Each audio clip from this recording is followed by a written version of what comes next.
Hello and welcome again to this particular session. तो बेटे last session जब मैंने फिनिश करा था बाय बैक ऑफ सिक्योरिटीज में, मैंने 4 डेमो, मेरे ख्याल से 4th डेमो तक आपको कराया था। 4 डिमॉन्स्ट्रेशन क्वेश्चंस मैंने लास्ट सेशन में कराए थे। शुरुआत में हम थोड़ी डेमो क्वेश्चंस करते हैं जिससे सारा चैप्टर को हमें ओपन करना पड़ता है और सारे चैप्टर के से रिलेटेड जो अकाउंटिंग एस्पेक्ट्स है उनको हम कवर अप करने की कोशिश करते हैं। Is it clear to you? तो अब हम थोड़ा सा आगे बढ़ेंगे इस पर्टिकुलर सेशन में और चर्चा करेंगे कुछ और चीजों के बारे में। तो let's have a look. Pen pencil register वगैरह फटाफट निकाल लें। और आज मैंने जो स्टार्ट करा उसके लिए मैंने डिमॉन्स्ट्रेशन प्रॉब्लम 5 दिया। डेमो का मतलब है ये मुझे खुद ही बनानी पड़ती है प्रॉब्लम्स, लेकिन इस डेमो के सहारे हम क्या देखने की कोशिश करेंगे कि when fresh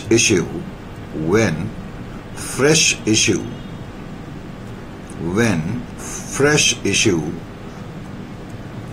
is given in absolute terms, इसका क्या मतलब है ये समझने के लिए हम ये डेमो देख रहे हैं। इन एब्सोल्यूट टर्म्स, तो जब फ्रेश इशू एब्सोल्यूट टर्म्स में गिवन हो, का लेकिन मतलब क्या है ये समझने के लिए पहले तो आप यहां पर देखें। करेक्ट। इसको समझने के लिए मैंने यहां पर लिखा balance sheet of T5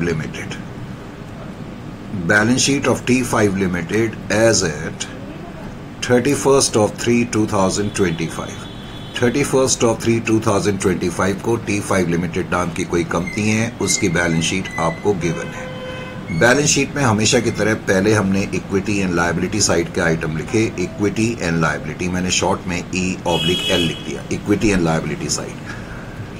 last session से मैं बताते चले आ रहा हूं कि जब भी हम इक्विटी एंड लायबिलिटी साइड बनाते हैं तो सबसे पहले शेयर कैपिटल लिखी जाती है।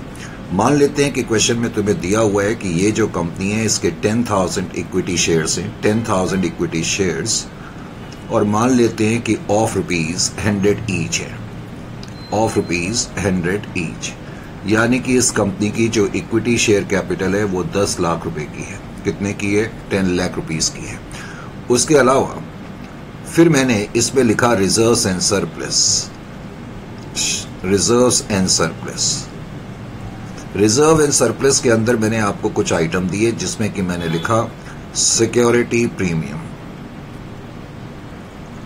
लास्ट क्लास में मैंने आपको बताया था कि security premium basically capital nature का रिजर्व है, और ये इकलौता कैपिटल नेचर का ऐसा रिजर्व है जिसको कि हम यूटिलाइजेशन ऑफ रिजर्व्स के लिए या कैपिटल बेस को जब हम रेस्टोर करते हैं तो तब हम इसका इस्तेमाल कर सकते हैं। हम कैपिटल बेस के लिए सिर्फ रेवेन्यू नेचर के हम रिजर्व्स इस्तेमाल कर सकते हैं और सिक्योरिटी प्रीमियम का भी इस्तेमाल कर सकते हैं। उसके अलावा जनरल रिजर्व आपको गिवन है। लेट अस से जनरल रिजर्व में कितना बैलेंस है? 1 लाख का बैलेंस है बेटे, मैंने 1 लाख लिख दिया। उसके अलावा लेट अस से प्रॉफिट एंड लॉस अकाउंट, इसमें भी मान लेते हैं कि 1 लाख का बैलेंस है। उसके अलावा मैंने तुम्हें इस क्वेश्चन में फिर नॉन करेंट लायबिलिटीज लिखी।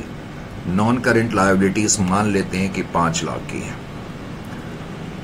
और उसके अलावा फिर मैंने तुम्हें करंट लायबिलिटी लिखाई। करंट लायबिलिटी भी सिंप्लिसिटी के लिए मैंने माना 5 लाख की है। तो टोटल हमने कर दिया 22,70,000। तो आपकी इक्विटी एंड लायबिलिटी साइड का टोटल 22,70,000 है। उसके अलावा हम आपकी एसेट साइड की तरफ पहुंचे और एसेट साइड में मैंने लिखा एसेट्स। एसेट साइड में सबसे पहले आपको मालूम है कि हम नॉन करंट एसेट लिखते हैं। नॉन करंट एसेट के अंदर भी हम सबसे पहले प्रॉपर्टी प्लांट एंड इक्विपमेंट लिखते हैं। प्रॉपर्टी प्लांट एंड इक्विपमेंट के अंदर भी हम वैसे लिखते हैं पहले टेंजिबल का मतलब है जैसे लैंड, बिल्डिंग, प्लांट, मशीनरी वगैरह। तो tangible property plant and equipment मान लेते हैं कि आपको 10 लाख की गिवन है। करेक्ट। और कोई भी intangible property plant and equipment given नहीं है। इंटेंजिबल में जैसे कि गुडविल है, पेटेंट है, कॉपीराइट्स हैं, वो नहीं है। और उसके अलावा फिर मैंने लिखा इसमें 2। अच्छा, एक और आइटम मैंने लिखा दिया, लेट अस से non current investment. Non current asset के अंदर मैंने एक और आइटम आपको लिखाया, non current investment. Non current investment NCI short form में मैंने लिखा है, आप फुल फॉर्म लिख ले। नॉन करंट इन्वेस्टमेंट भी मान लेते हैं कि 10 लाख की गिवन है। करेक्ट। उसके बाद फिर मैंने यहाँ पर लिखा करंट एसेट, और करंट एसेट के अंदर वैसे इन्वेंट्री, ट्रेड रिसीवेबल्स वगैरह आते हैं, लेकिन मैंने यहाँ पर सिर्फ कैश बैंक लिख दिया। करेक्ट, यानी कि इस कंपनी के पास करंट एसेट्स के रूप में कैश और बैंक अकाउंट में 2,70,000 है, तो टोटल आपका 22,70,000 है। ये कंपनी की बैलेंस शीट आपको गिवन है। अब नीचे एडिशनल इंफॉर्मेशन में आपको ये दिया हुआ है कि डायरेक्टर्स ऑफ द कंपनी, जो इस कंपनी के डायरेक्टर्स हैं, directors decide to buy back,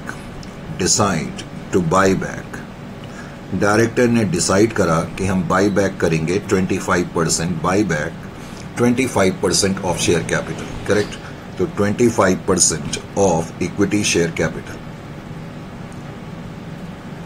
लेकिन मैंने यहां पर लिखाया at a premium of 20%। Last session में वैसे मैंने आपको यह बताया था, जब कोई कंपनी बाय बैक प्रीमियम पे करती है, करेक्ट, तो जो प्रीमियम ऑन रिडम्पशन है उसको हम राइट ऑफ करते हैं। मैंने ये बताया था कि प्रीफरेबली उसको सिक्योरिटी प्रीमियम के अगेंस्ट राइट ऑफ करना चाहिए, लेकिन अगर सिक्योरिटी प्रीमियम में बैलेंस नहीं है तो हम उसको रेवेन्यू नेचर के रिजर्व के अगेंस्ट भी राइट ऑफ कर सकते हैं। ये लास्ट सेशन में मैंने इसकी चर्चा भरपूर तरीके से करी थी। Is it clear to you? उसके अलावा फिर मैंने आपको इसमें यह दिखाया कि also it was decided to sell investments, हमने अब ये डिसाइड करा कि हम अपनी इन्वेस्टमेंट को, यानी कि नॉन करेंट इन्वेस्टमेंट को बेचेंगे, investments at a profit of rupees 2 lakh. तो हमने 2 लाख के प्रॉफिट पर बेच दिया। इसका मतलब इन्वेस्टमेंट बैलेंस शीट में जो 10 लाख की है, इसका मतलब हमने उसको 12 लाख में बेचा, तभी तो 2 लाख का प्रॉफिट हुआ।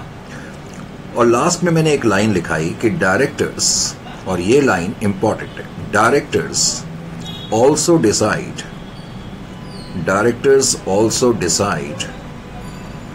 टू मेक a fresh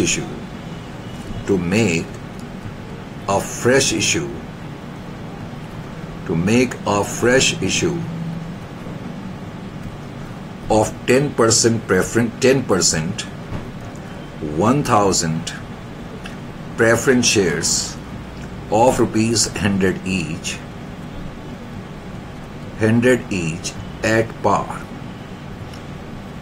तो कभी कभी क्वेश्चन में तुम्हें फ्रेश इश्यू एब्सोल्यूट टर्म्स में गिवन होगा। ये एब्सोल्यूट टर्म्स का क्या मतलब है? जैसे कि इस क्वेश्चन में तुम्हें दिया हुआ है कि तुम कितने preference share, 1000 number of preference share दिया हुआ है, कितने प्रेफरेंस शेयर इशू कर रहे हो, किस रेट से इशू कर रहे हो। तो कभी कभी क्वेश्चन में इस तरीके से दिया रहता है, तो हम बोलते हैं कि फ्रेश इशू एब्सोल्यूट टर्म्स में, यानी कि कंक्रीट टर्म्स में हमें गिवन है। Is it clear to you? तो जब फ्रेश इशू कंक्रीट टर्म्स में गिवन होगा तो उसका अकाउंटिंग पर क्या असर पड़ेगा, ये मुझे तुम्हें समझाना है। तो ये समझाने के लिए मैंने तुम्हें क्या करा, सबसे पहले तो जैसे कि हम क्वेश्चन को नॉर्मली सॉल्व करते चले आए हैं, हमने उसी तरीके से क्वेश्चन को सॉल्व करना शुरू करा। तो अब मैंने इसका एनालिसिस करा सबसे पहले, तो जैसे कि हम लोग करते ही हैं। तो एनालिसिस करने के लिए हम क्या देखते हैं, ये मैं आपको कई बार बता चुका हूं। हम यही देखते हैं कि पहले तो कितने नंबर ऑफ शेयर्स का हम बाई बैक कर रहे हैं, number of shares being bought back. तो नंबर ऑफ शेयर्स जो हम बाई बैक कर रहे हैं वो कितना कर रहे हैं, पहले हमने ये चेक करा, बॉट बैक। इस कंपनी के जो टोटल नंबर ऑफ शेयर्स हैं हमें मालूम है कि 10,000 शेयर हैं, और 10,000 का हम 25% बाई बैक कर रहे हैं। तो इसका मतलब 2,500 शेयर्स का, 2,500 इक्विटी शेयर्स का बाई बैक करा जा रहा है। ये बात आपको पता लग गई। अब 2,500 शेयर्स का बाई बैक करा जा रहा है, तो मैंने ये भी आपको बताया था, आप ये भी चेक कर लो नेक्स्ट टाइम से कि उसकी नॉमिनल वैल्यू कितनी है, क्योंकि जो आप कैपिटल बेस अपना रेस्टोर करते हैं वो नॉमिनल वैल्यू के आधार पर करते हैं। अब पहले तो आपने ये देख लिया कि नॉमिनल वैल्यू कितनी है। तो नॉमिनल वैल्यू कितनी है ये देखने के लिए आपने क्या करा, 2,500 इक्विटी शेयर्स हैं और एक शेयर की नॉमिनल वैल्यू या फेस वैल्यू 100 है। तो इसका मतलब जो शेयर आप बाई बैक कर रहे हैं उनकी नॉमिनल वैल्यू 2.5 लाख रुपए के बराबर है। और आप जब इन शेयर्स को खरीदेंगे तो आपका कैपिटल बेस नॉमिनल वैल्यू से कम होता है 2,50,000 से, इसलिए कैपिटल बेस की जो वर्किंग होगी वो नॉमिनल वैल्यू के आधार पर होती है। हालांकि हम इन शेयर्स को जो रिडीम कर रहे हैं या खरीद रहे हैं तो हम प्रीमियम पे खरीद रहे हैं, तो प्रीमियम ऑन बाई बैक कितना हो गया, शॉर्ट में मैंने लिख दिया premium on buy back, POBB। अब 2,50,000 की नॉमिनल वैल्यू वाले शेयर्स को हम 20% प्रीमियम पे खरीद रहे हैं, तो इसका मतलब 50,000 रुपए प्रीमियम है। अब जब हम प्रीमियम पे करते हैं या प्रीमियम पे हम बाई बैक करते हैं तो प्रीमियम हमारे लिए लॉस है, ये मैंने लास्ट सेशन में भी आपको बताया था। और कोशिश होनी चाहिए कि जो ये प्रीमियम लॉस है इसको आप सेट ऑफ करें अपने सिक्योरिटी प्रीमियम से, अगर आपके पास सिक्योरिटी प्रीमियम में बैलेंस है। और इस क्वेश्चन में मैंने लिखाया हुआ है सिक्योरिटी प्रीमियम में आपके पास 70,000 का बैलेंस है, करेक्ट। तो सबसे पहले तो आगे की वर्किंग करने के लिए जब मैं अपनी कैपिटल बेस को रेस्टोर करूंगा, यानी कि 2,50,000 से मेरा कैपिटल बेस कम होगा। हमें यह भी मालूम है कि जब हम कैपिटल बेस को रेस्टोर करते हैं तो कैपिटल बेस को रेस्टोर करने के लिए हम क्या करते हैं ये हमें अच्छी तरह मालूम है। अब हमने बहुत सारे क्वेश्चंस कर लिए हैं, तो यूटिलाइजेशन ऑफ रिजर्व्स करते हैं और हम फ्रेश इशू करते हैं, ये मैंने आपको बताया हुआ है। Is it clear to you? लेकिन मैंने ये भी बताया कि एकदम से ये वर्किंग कभी नहीं करनी चाहिए, थोड़ा सा वेट करना चाहिए, पहले आप अपनी एंट्रीज को अंजाम दे लें। अब आपने अपनी एंट्रीज करी, अब जब आप अपनी एंट्रीज करेंगे तो एंट्री करने के लिए आपने सबसे पहले तो अमाउंट ड्यू की एंट्री करी। अमाउंट ड्यू आप पूरा लिख सकते हैं, amount due and cancellation of shares. तो अमाउंट ड्यू की एंट्री होगी इक्विटी शेयर कैपिटल 2.5 लाख रुपए की नॉमिनल वैल्यू की, यानी कि 2,500 शेयर ऑफ ₹100 ईच। 2,50,000 वर्थ के इक्विटी शेयर्स आपके पास वापस आएंगे, नंबर 1। नंबर 2, इनको आपने प्रीमियम पे वापस करना है, तो प्रीमियम ऑन बाई बैक आपके लिए लॉस है, प्रीमियम ऑन बाई बैक 50,000। और अल्टीमेटली हमें इसका मतलब इक्विटी शेयर होल्डर को 3 लाख रुपए देने पड़ेंगे, तो हम 2 equity share buy back account लिखते हैं। एकदम से हम पे नहीं करते, पहले ड्यू एंट्री करी जाती है, ये मैंने बताया था। इस एंट्री के करने से क्या इफेक्ट पड़ गया कि एक तो इक्विटी शेयर कैपिटल 2.5 लाख से कम हो गई, यानी कि कैपिटल बेस 2,50,000 से कम हो गया। प्रीमियम ऑन बाई बैक में डेबिट बैलेंस आ गया जो कि बेसिकली लॉस है, और इसका मतलब इक्विटी शेयर होल्डर को हमने इतना पैसा देना है। अब इस एंट्री को करने के बाद जैसा कि लास्ट सेशन में भी मैंने बताया था, सबसे पहले तो आप ये प्रीमियम को राइट ऑफ कर लें, तो premium on buy back return of. तो प्रीमियम ऑन बाई बैक को राइट ऑफ करने की एंट्री आपने कर दी। अब लास्ट सेशन से मैं बताते चले आ रहा हूं कि जब भी प्रीमियम को राइट ऑफ करेंगे चेक कर लें कि आपके पास सिक्योरिटी प्रीमियम में बैलेंस है या नहीं। इस क्वेश्चन में है 70,000 का बैलेंस है, आपको 50,000 चाहिए, तो सिक्योरिटी प्रीमियम अकाउंट से मैं राइट ऑफ कर रहा हूं, तो सिक्योरिटी प्रीमियम अकाउंट कम हो जाएगा।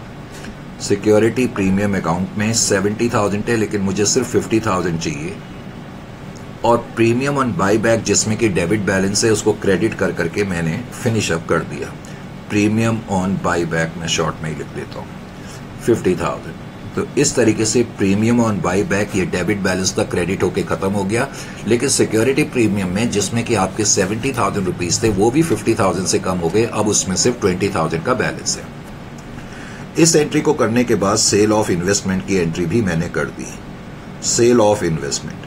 अब सेल ऑफ इन्वेस्टमेंट की जब मैं एंट्री करूंगा तो sale of investment, sale of investment हमने जो करी है 10 लाख की इन्वेस्टमेंट को 2 लाख के प्रॉफिट पर बेचा, तो इसका मतलब मेरा बैलेंस, बैंक बैलेंस या कैश बैलेंस जो है वो 12 लाख रुपए से बढ़ जाएगा। इसका मतलब मैंने 12 लाख में इन्वेस्टमेंट को बेचा, बैंक अकाउंट डेबिट 12 लाख में लिखूंगा, और उसके अलावा जो मेरी इन्वेस्टमेंट है या नॉन करेंट इन्वेस्टमेंट 10 लाख की थी जो बैलेंस शीट में, वो बाहर चली जाएगी।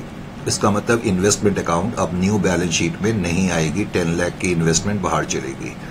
जो प्रॉफिट हो गया उससे हमारा पीएनएल का बैलेंस बढ़ जाएगा, तो हम कह सकते हैं पीएनएल अकाउंट में पहले 1 लाख थे, अब 2 लाख से वो बैलेंस बढ़ गया।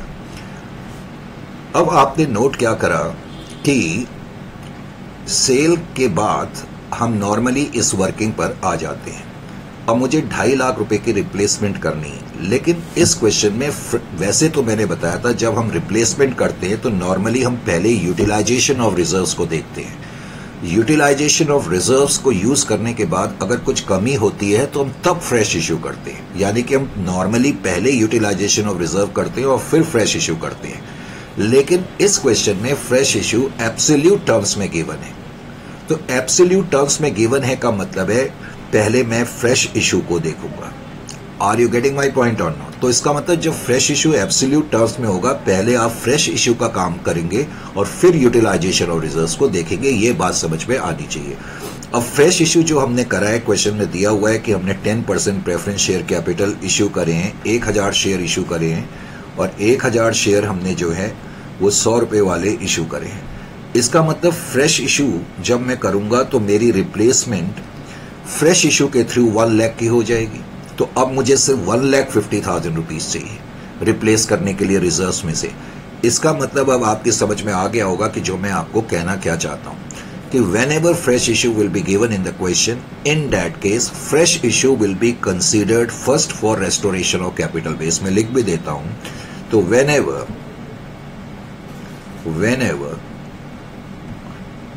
fresh issue FI fresh issue is given in absolute terms, जब भी fresh issue absolute terms में given होगा, in absolute terms, whenever fresh issue is given in absolute terms, comma, fresh issue shall be considered first, fresh issue को पहले consider करा जाएगा, shall be considered first for restoration of capital base, for restoration of capital base, restoration of capital base। तो ये point समझाने के लिए मैंने ये डिमॉन्स्ट्रेशन लिया। तो कभी भी क्वेश्चन में फ्रेश इश्यू दिया होगा, पहले आप फ्रेश इश्यू को देखेंगे। अब 2.5 लाख में से 1 लाख का रिप्लेसमेंट तो हो गया, अब मुझे 1,50,000 चाहिए। अब 1,50,000 के लिए जब मैं अपने रिजर्व्स को यूटिलाइज करूंगा तो आपकी कोशिश होनी चाहिए कि सिक्योरिटी प्रीमियम का में अगर बैलेंस है तो उसको तो आप यूटिलाइज करो। और सिक्योरिटी प्रीमियम में 70,000 रुपीज तो थे, लेकिन उसमें से 50,000 हमने यूटिलाइज कर लिए प्रीमियम ऑन बाई बैक को राइट ऑफ करने में। तो इसका मतलब सिक्योरिटी प्रीमियम में 20,000 का बैलेंस है, मैं 20,000 यूज कर सकता हूँ। उसके अलावा क्वेश्चन में जनरल रिजर्व दिया हुआ था 1 लाख का, तो मैंने जनरल रिजर्व से 1 लाख रुपए ले लिए।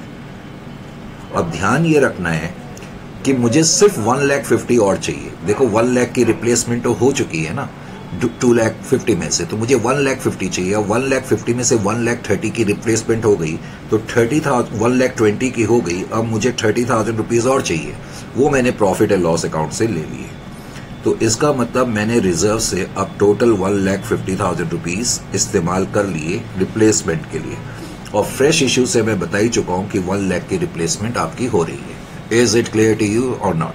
तो इस क्वेश्चन में एंट्री नंबर 4, वैसे एंट्री नंबर 4 जनरली जब मैं रेस्टोरेशन ऑफ कैपिटल बेस की वर्किंग करता हूं तो उसके बाद हम जनरली एंट्री करते हैं और नॉर्मली पहले यूटिलाइजेशन ऑफ रिजर्व की एंट्री करते हैं और फिर फ्रेश इश्यू की करते हैं। लेकिन इस क्वेश्चन में बिकॉज हमने फ्रेश इश्यू को पहले कंसीडर करा तो फ्रेश इश्यू की एंट्री मैंने पहले करी। तो फ्रेश इश्यू की जो आपने एंट्री करी उसको अब आप लिख लें। तो फ्रेश इश्यू की आपने एंट्री करी तो एंट्री क्या होगी? बैंक अकाउंट डेबिट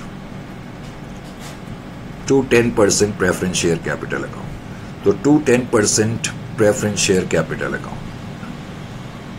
तो 1 लाख रुपए का फ्रेश इश्यू आपने करा है तो 1 लाख रुपए फ्रेश इश्यू की ये आपने एंट्री कर दी। उसके बाद आप अपनी यूटिलाइजेशन ऑफ रिजर्व्स की एंट्री करें। अब आप यूटिलाइजेशन ऑफ रिजर्व्स की जब एंट्री करेंगे इस पर्टिकुलर क्वेश्चन में तो आपकी एंट्री क्या होगी?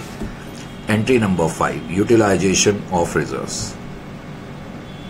अब यूटिलाइजेशन ऑफ रिजर्व्स हमने कौन कौन से रिजर्व इस्तेमाल करे? एक तो security premium, because security premium में 70,000 रुपए थे, लेकिन प्रीमियम ऑन बाई बैक को राइट ऑफ करने के बाद उसमें 20,000 बचे थे तो हमने 20,000 रुपए इस्तेमाल करे। फिर मैं लिखूंगा जनरल रिजर्व अकाउंट डेबिट, और जनरल रिजर्व अकाउंट से हमने कितना अमाउंट लिया? Debt is equal to 1 lakh. तो जनरल रिजर्व को डेबिट करेंगे 1 लाख से और प्रॉफिट एंड लॉस अकाउंट को हम डेबिट करेंगे कितने अमाउंट से? 30,000 से, क्योंकि हमने 30,000 पीएनएल से लिए हैं और ये अमाउंट हम ट्रांसफर कर देते हैं कैपिटल रिडम्पशन रिजर्व में। ये बेसिकली बुकिश एंट्री है 1,50,000। Is it clear to you? जब हमारा रेस्टोरेशन ऑफ कैपिटल बेस हो जाता है तो उसके बाद हम एक्चुअल पेमेंट की एंट्री करते हैं। तो एक्चुअल पेमेंट, अब हमने एक्चुअल पेमेंट कर दी। अब एक्चुअल पेमेंट जब हम करेंगे, एक्चुअल पेमेंट, तो एक्चुअल पेमेंट की एंट्री करने के लिए equity share buy back account, तो equity share buy back account जिसको कि आपने फर्स्ट एंट्री में क्रेडिट करा हुआ है 3 लाख से, अब उसको आप डेबिट कर दोगे क्योंकि अब आप इक्विटी शेयर होल्डर को पेमेंट कर रहे हो। तो टू बैंक अकाउंट, अब आपने टू बैंक यहां पर लिख दिया 3 लाख। तो इस तरीके से ये एंट्री इस पर्टिकुलर क्वेश्चन में होंगी। और जैसा कि मैं आपको बताते जा रहा हूं, साथ साथ अगर आप post buy back balance sheet बनाना चाहते हैं, post buy back balance sheet, post buy back balance sheet बनाने के लिए मुझे क्या करना होगा? सबसे पहले तो मैं अपनी लायबिलिटी साइड में आऊंगा। 1 equity and liability, equity and liability side में हम लिखते हैं वैसे पहले इक्विटी। इक्विटी के 2 आइटम होते हैं, हमें मालूम है। एक तो होता है शेयर कैपिटल। अब जो मेरी शेयर कैपिटल थी, पहले 10,000 शेयर्स थे, 100 रुपए का एक शेयर था, यानी कि टोटल 10 लाख रुपए की मेरी शेयर कैपिटल थी, इक्विटी शेयर कैपिटल। अब जो मेरी इक्विटी शेयर कैपिटल थी, फर्स्ट एंट्री में इक्विटी शेयर कैपिटल 2.5 लाख से कम हो गई थी। तो इसका मतलब इक्विटी शेयर कैपिटल अकाउंट में बाई बैक के बाद 7,50,000 का बैलेंस है, ये कहा जा सकता है। उसके अलावा तुम्हें याद होगा कि इस क्वेश्चन में हमने प्रेफरेंस शेयर कैपिटल भी इश्यू करी है, बिकॉज जो आपने फ्रेश इशू करा, तो फ्रेश इशू जब आपने करा तो 10% प्रेफरेंस शेयर कैपिटल भी अब बैलेंस शीट में आएगी 1 लाख रुपए की, तो वो उसको आपने लिखना भूलना नहीं है। उसके अलावा इक्विटी के अंदर पहले शेयर कैपिटल लिखते हैं, उसके बाद रिजर्व एंड सरप्लस लिखते हैं। अब जब मैं रिजर्व एंड सरप्लस लिखूंगा तो सिक्योरिटी प्रीमियम अकाउंट का बैलेंस 0 हो जाएगा, क्योंकि 70,000 थे, 20,000, 50,000 हमने प्रीमियम ऑन बायबैक को राइट ऑफ करने के लिए यूज कर लिए और 20,000 हमने ट्रांसफर कर दिए सीआरआर में। इसी तरह से जनरल रिजर्व में जो 1 लाख रुपए का बैलेंस था वो भी हमने सीआरआर में ट्रांसफर कर दिया। अब profit and loss account, profit and loss account में जो बैलेंस शीट में आपका बैलेंस था वो 1 लाख का था, याद है आपको। और उसके बाद आपने इन्वेस्टमेंट को बेचा था 2 लाख के प्रॉफिट पर, तो आपका पीएनएल का बैलेंस 2 लाख से बढ़ गया, यानी कि टोटल 3 लाख का हो गया। और 3 लाख में से आपने केवल 30,000 रुपीज जो है सीआरआर में ट्रांसफर करे, सीआरआर में आपने ट्रांसफर 30,000 करे, तो इसका मतलब प्रॉफिट एंड लॉस अकाउंट में 2,70,000 का बैलेंस है। इंपॉर्टेंटली जब आपने बुकिश एंट्री करी तो कैपिटल रिडम्पशन रिजर्व में भी अब पैसा आ गया है, तो कैपिटल रिडम्पशन रिजर्व में अब 1,50,000 रुपए है। तो टोटल रिजर्व एंड सरप्लस 4,20,000 के हैं, उसको तुम आउटर कॉलम में लिख सकते हो। उसके बाद फिर 2 नॉन करेंट लायबिलिटी मैंने आपको लिखाई हुई थी 5 लाख की, उसमें कोई चेंज नहीं है, वो 5 लाख आप वैसे ही लिख देंगे। इसी तरीके से करंट लायबिलिटी फिर मैंने आपको लिखाई थी, वो भी 5 लाख की लिखाई थी, तो 5 लाख आपने लिखा। बैलेंस शीट का जो टोटल है वो 22,70,000 आ जाएगा। इसी तरह से एसेट साइड पे हम आए और एसेट साइड में,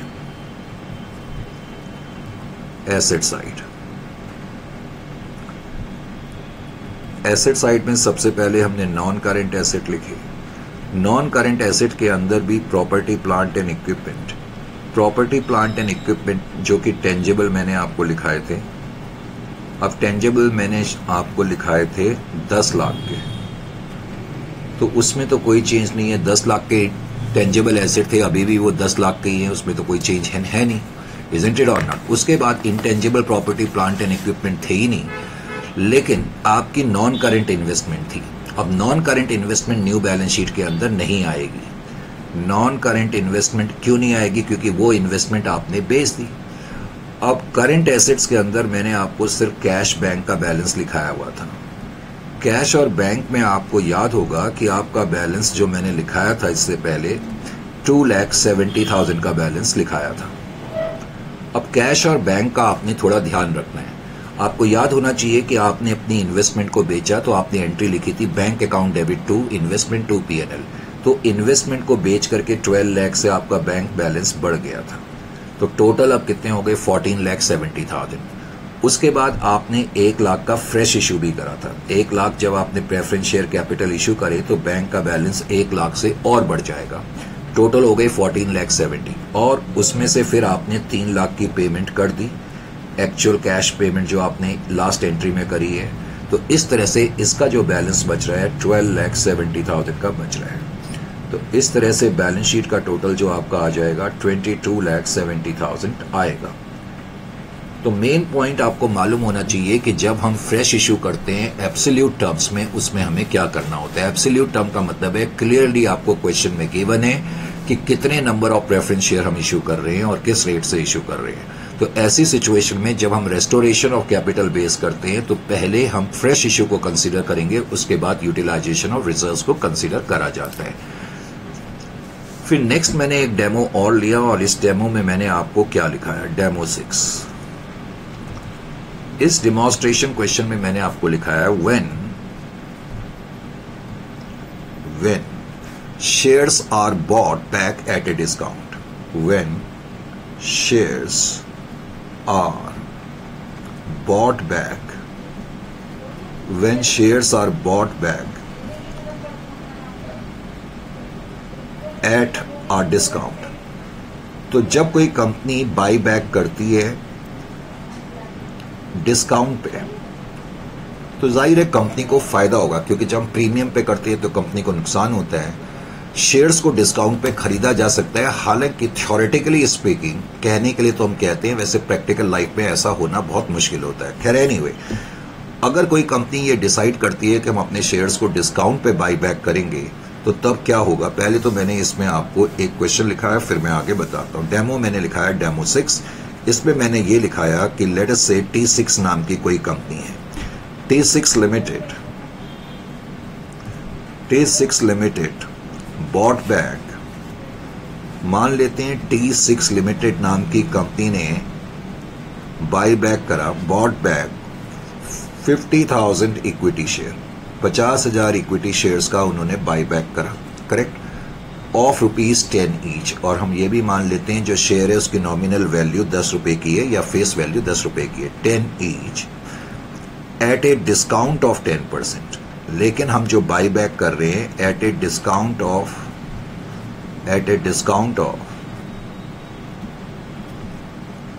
10% पर कर रहे हैं। ठीक है, समझ में आ गया। आगे क्वेश्चन में तुम्हें क्या दिया हुआ है कि कंपनी यानी कि T6 limited has enough balance या इनफ रिजर्व्स। कंपनी के पास, तुम्हें क्वेश्चन में ये नहीं दिया हुआ कौन कौन से रिजर्व्स हैं, बस तुम्हें ये दिया हुआ है कि कंपनी के पास इनफ रिजर्व्स हैं to enable it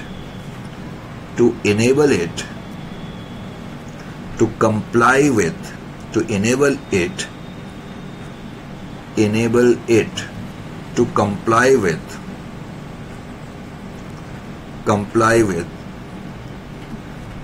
all legal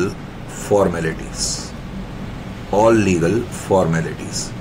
यानी कि सिंपल वर्ड्स में क्वेश्चन में ये कह रहा है कि तुम्हें रेस्टोरेशन ऑफ कैपिटल बेस के लिए या प्रीमियम वगैरह को राइट ऑफ करने के लिए, हालांकि इस क्वेश्चन में प्रीमियम राइट ऑफ नहीं करना, लेकिन इस लाइन का मैं मतलब बता रहा हूं।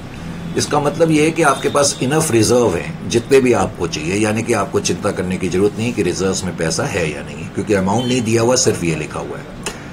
अच्छा, मेन पॉइंट क्या है, हार्डली 2 मार्क का क्वेश्चन है, इनकेस अगर इस तरह का क्वेश्चन आता है तो इसमें सबसे पहले तो हम वही देखेंगे number of shares bought back, जो कि 50,000 है, isn't it or not, number of shares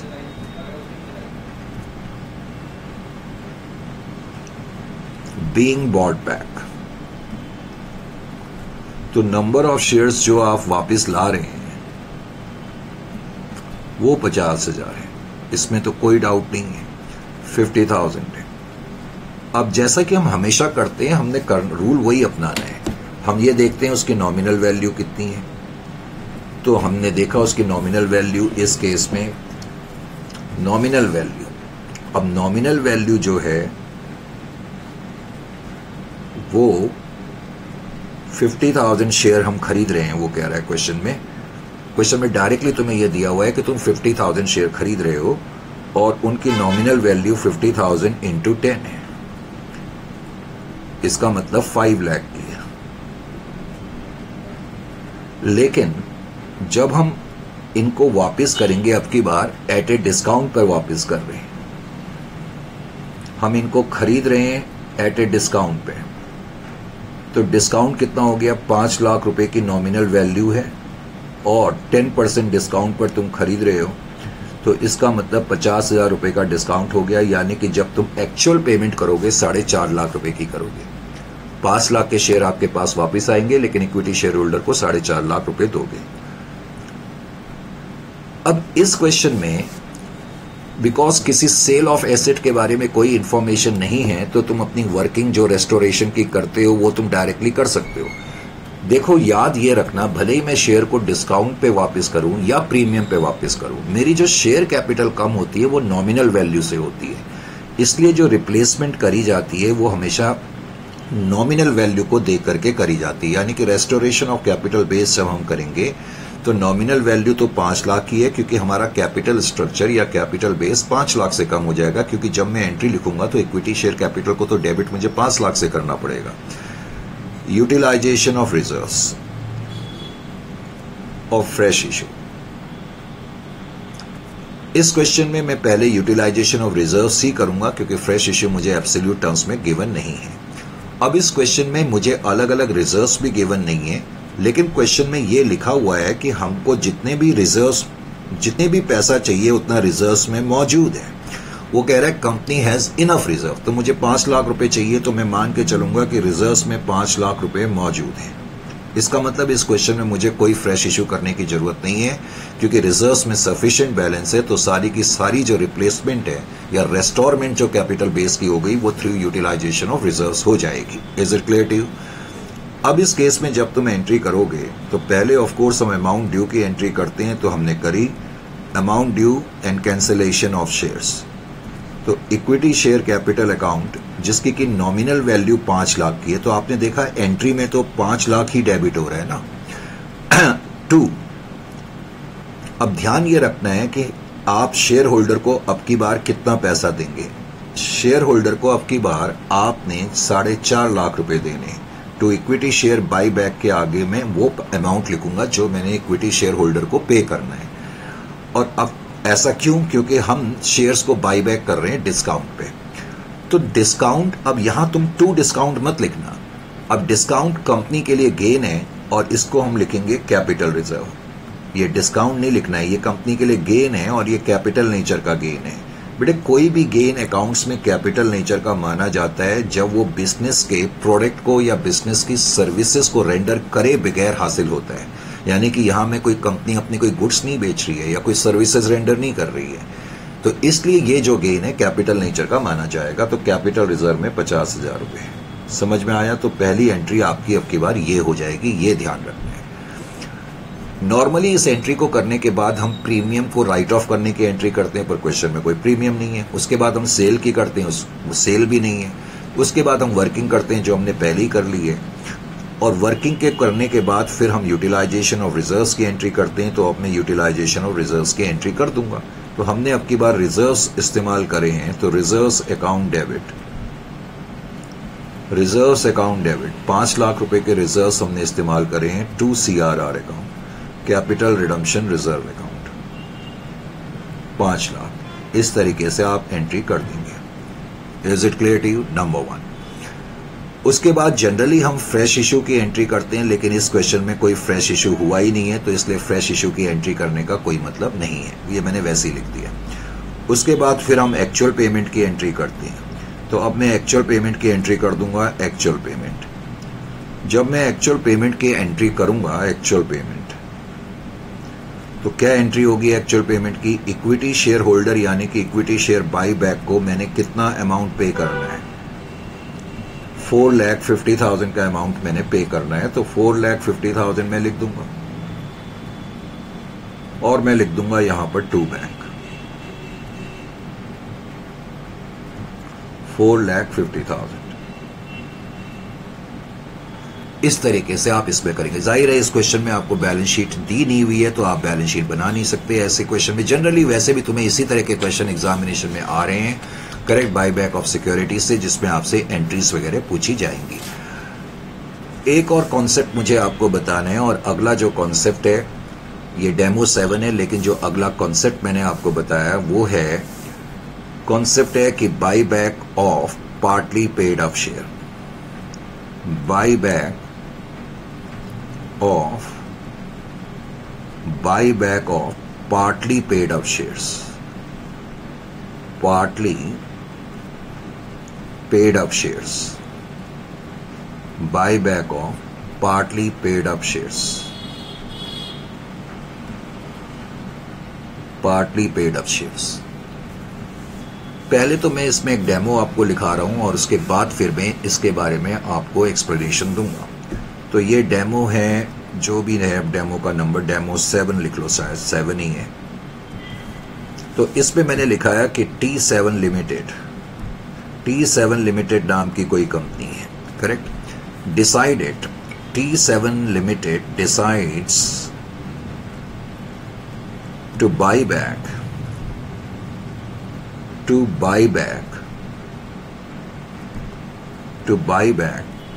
10,000 equity shares. तुम्हें दिया ही हुआ है कि तुम कितने इक्विटी शेयर खरीद रहे हो। Bye back 10,000 equity shares of ₹100 each,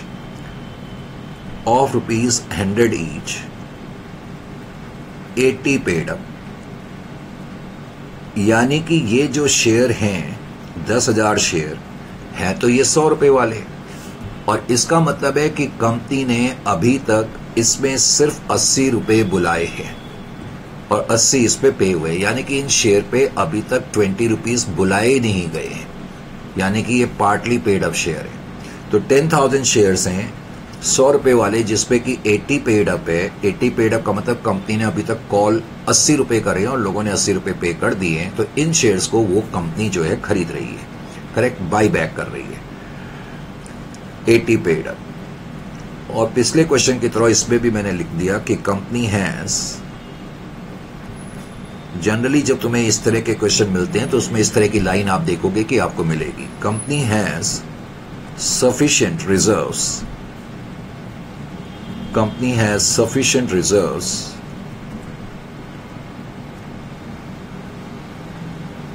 to meet या to comply with, to meet all legal requirements.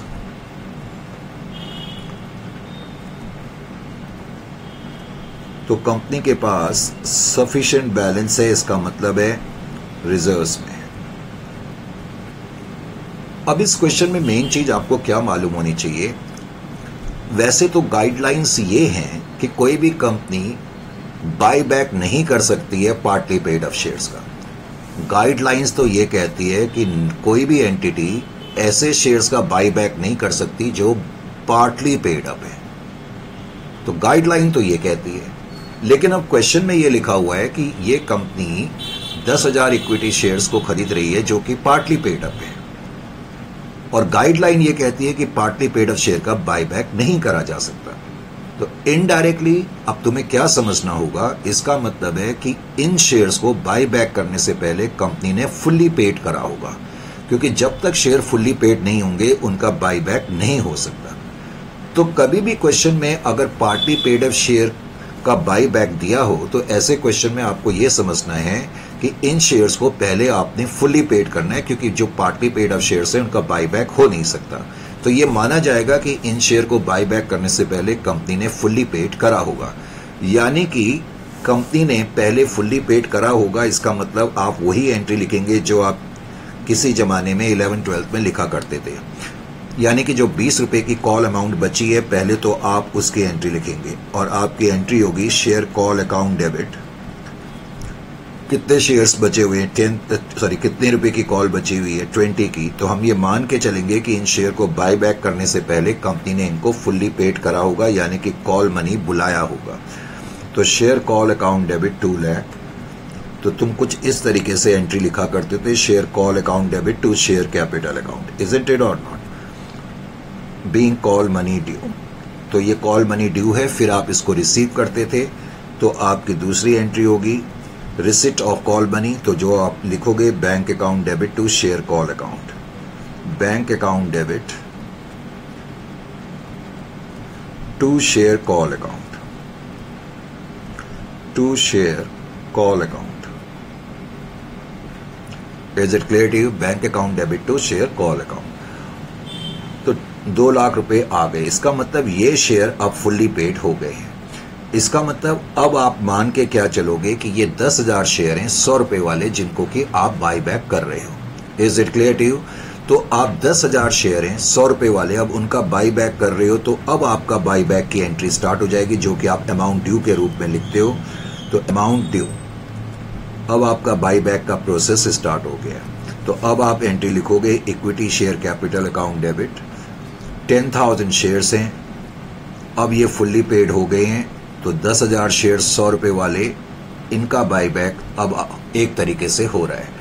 तो equity share capital account debit 10 lakh amount आप लिखेंगे, और 2 equity share buy back account. तो इक्विटी शेयर होल्डर को आपने 10 लाख रुपए देने हैं, इसका ये मतलब हो गया। मैंने इस क्वेश्चन में वर्किंग इसलिए नहीं करी क्योंकि अब हम काफी क्वेश्चन कर चुके हैं, तुम डायरेक्टली भी ऐसे ही समझ सकते हो। इक्विटी शेयर कैपिटल 10 लाख से कम हो रही है, तो मुझे अपने कैपिटल बेस को रेस्टोर करना पड़ेगा 10 लाख रुपए से। तो 10 लाख को रेस्टोर करने के लिए मैं यूटिलाइजेशन ऑफ रिजर्व करूंगा, और क्वेश्चन में लिखा है कि कंपनी के पास सफिशिएंट रिजर्व है। तो अगली एंट्री आपकी यूटिलाइजेशन ऑफ रिजर्व्स की हो जाएगी। तो यूटिलाइजेशन ऑफ रिजर्व्स, क्वेश्चन में दिया हुआ है कि आपके पास सफिशिएंट रिजर्व्स हैं, तो रिजर्व्स अकाउंट डेबिट। तो आप रिजर्व्स अकाउंट से 10 लाख रुपए निकालोगे और कैपिटल रिडम्पशन रिजर्व में ट्रांसफर कर दोगे, यानी कि सारी की सारी रेस्टोरमेंट रिजर्व्स के थ्रू हो गई और मुझे फ्रेश इशू की कोई जरूरत नहीं है। Is it clear to you? इसलिए फ्रेश इशू की कोई एंट्री नहीं होगी, और अब मैं सीधा एक्चुअल पेमेंट की एंट्री कर दूंगा। एक्चुअल पेमेंट, अब जब मैं एक्चुअल पेमेंट की एंट्री करूंगा, एक्चुअल पेमेंट, तो एक्चुअल पेमेंट की मेरी एंट्री क्या होगी? Equity share buy back account debit. Equity share holder को हमने कितना पैसा देना है? Equity share buy back account debit 10 lakh रुपए की इक्विटी शेयर कैपिटल है। Is it clear to you? To bank account, तो 10 लाख रुपीस तुम उनको पे कर दोगे, 10 lakh. Is it clear to you? तो इस तरीके से इस क्वेश्चन को करा जाएगा। समझ में आ गया कि नहीं आ गया? यहां तक कोई प्रॉब्लम नहीं होनी चाहिए। अच्छा जी, अब जब नहीं होनी चाहिए तो उसके बाद फिर हमने क्या करना है? सर फिर हमने क्या करना है? लीजिए जी, अब मैंने जो आपको डेमोन्स्ट्रेशंस क्वेश्चंस कराने थे वो तो मैंने आपको करा दिए। यहां तक हमारा काम होता है पहले डेमोन्स्ट्रेशन क्वेश्चंस को कराना। Is it clear to you? अब मेरा डेमोन्स्ट्रेशन का काम पूरा हो गया है। अब नेक्स्ट सेशन जब मैं लूंगा तो नेक्स्ट सेशन में फिर हम क्या करेंगे? आपके क्वेश्चंस करेंगे। तो कभी कोई सेशन लंबा भी हो सकता है, कोई सेशन छोटा भी हो सकता है। तो नेक्स्ट सेशन में जो चर्चा होगी, अब हम आपके क्वेश्चंस को लेंगे जो हमने नोट्स में आपको दिए हुए हैं। लेकिन ऑनेस्टली स्पीकिंग, आप सेक्शन 1 को खुद ही कंप्लीट कर सकते हो। इतने क्वेश्चंस को करने के बाद जो सेक्शन 1 में जितने भी क्वेश्चन हैं वो सारे के सारे क्वेश्चन आप खुद कर सकते हो। आप एक बार उस पर निगाह जरूर मारना। खैर एनीवे, नेक्स्ट सेशन में हम फिर आपसे मुलाकात करते हैं और इस चैप्टर के अब हम प्रैक्टिकल क्वेश्चंस जो हमने दिए हुए हैं उनको हम करेंगे। लेकिन अब आपको करने में कोई प्रॉब्लम नहीं आएगी। फीडबैक जरूर लिखते रहें क्लासेस के बारे में। तो मिलते हैं आपसे नेक्स्ट सेशन में।